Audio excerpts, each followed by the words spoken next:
This is Algebra 1, Term 5, Lesson 1, Square Root Functions. We'll begin with the Desmos activity, then we'll do a quick GeoGebra exploration, writing equations for square root functions, and we'll end up with a little history lesson about our number systems.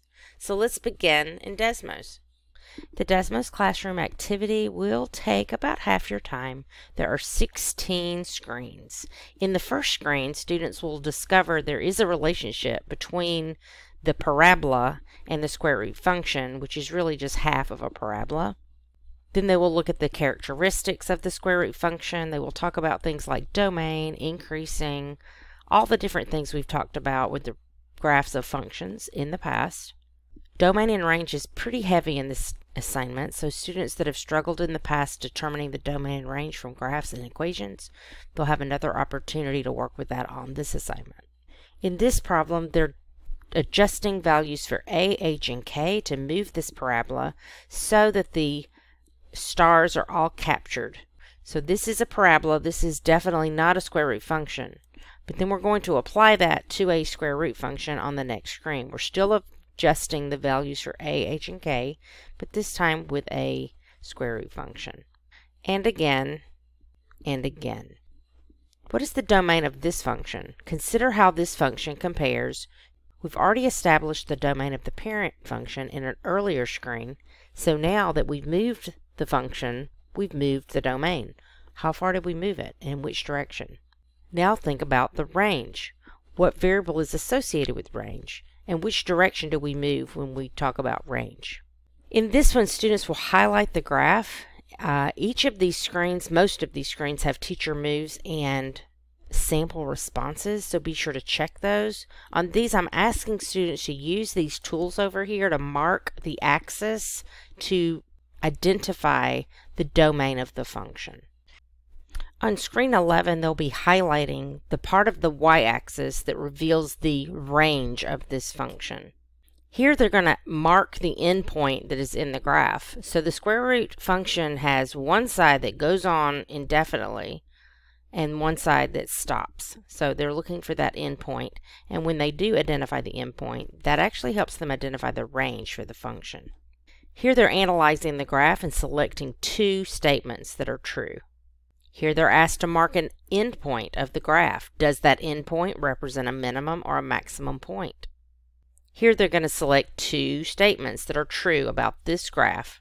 And then finally they're going to do a card sort. This is self-checking. It will tell them right here at the top of the screen how many of their cards are sorted correctly. They should continue until they get them all correct. When they're finished with the square root functions, Desmos activity will return to slides. The first activity in slides is to open a GeoGebra app and explain how each of these values in this app, H, K, E, and C, affect the graph of the parent. Now these are slightly different. We have not used E or C before in the way that they're doing it, but they have used H and K before. So let's take a look. So when they come in here, these will automatically be set to H and K 0, and then E and C will be 1. So the smart thing for them to do is to analyze these one at a time so they can kind of keep them straight. So down here in the bottom left corner, it is showing what a value of H equals -2 looks like, what a value of H equals +3 looks like, and then for K, this will show what that looks like. And then E, this one's new. What is E doing? This one's different. This transformation is outside the Algebra 1 course, but it is something they can look at and think about at this point. So we're going to go ahead and do it. What do you notice about E? And how does that affect this graph? And where's that located in the equation? So they really want to look at E closely, and then in their own words, as best they can, they should describe that. And then they can look at C. What is C doing? This one's probably the most important, and you might want to point out that C is affecting the point at 1 at least when it's at the origin. That's important. They will need that number when they're doing their next, and you can make it negative too, so that's important. So they can refer back to this app as they're doing the next activity in this assignment. They will record text here describing in words what each of these are doing. If they want, they could put a picture here too of something they did while they were on that screen and use that picture to help them do this explanation. On the next screen, they're going to actually practice doing what they just discovered with that app, and that is they will go to GeoGebra. When they go into the GeoGebra app to write these equations, the first thing they're going to look for is the graph. They may have to pan, which means drag and move this around. They may have to zoom in or out if it's running off the screen, which does happen. And then they're going to determine, first of all, the value for A, H, and K, or if you want to use the letters that are in the GeoGebra app we just saw, I believe that's the letter E. And then they're going to determine that with these 2 points here. So it went up and over how much? It looks like 6, so we're going to say it's 6 times steeper. Now to get your square root, they will need to use the keypad in the bottom left corner, and they will use the square root symbol. And they're going to close this, and they're going to continue typing x minus, and then we want h and k. Well, h and k are your endpoint. So right here, that looks like that's at 6 spaces to the right of 0, 0. And this is 7 spaces up from 0, 0. So get out from under the square root and type plus 7. Once they get it, they're going to click, and the word correct is going to come up in the corner of their graph, and then they're just going to take a screen capture of this and place this on their slide. Once they get that on the slide, making sure the word correct, the graph, and the equation are all visible, they're finished with 1. They'll go to the next one, and it says 2, and they'll do it again. So they have 4 of these problems.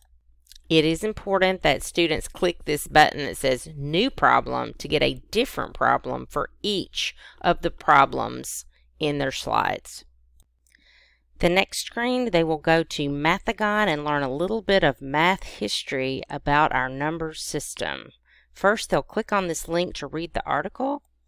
This is an older article from Mathagon, so this link may die soon. If it does, I will come back and update this link to the new article.